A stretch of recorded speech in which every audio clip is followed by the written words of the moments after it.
এই গাছের আমরা আলহামদুলিল্লাহ আমাদের ছাদ বাগানের মালটা দেখেন কত বড় হয়েছে।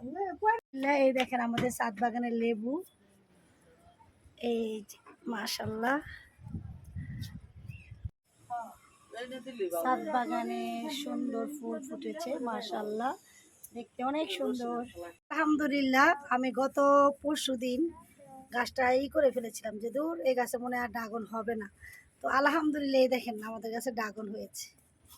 আমাদের ছাদ বাগানের আখ অনেকটাই বড় হয়েছে, দেখতে পাচ্ছেন।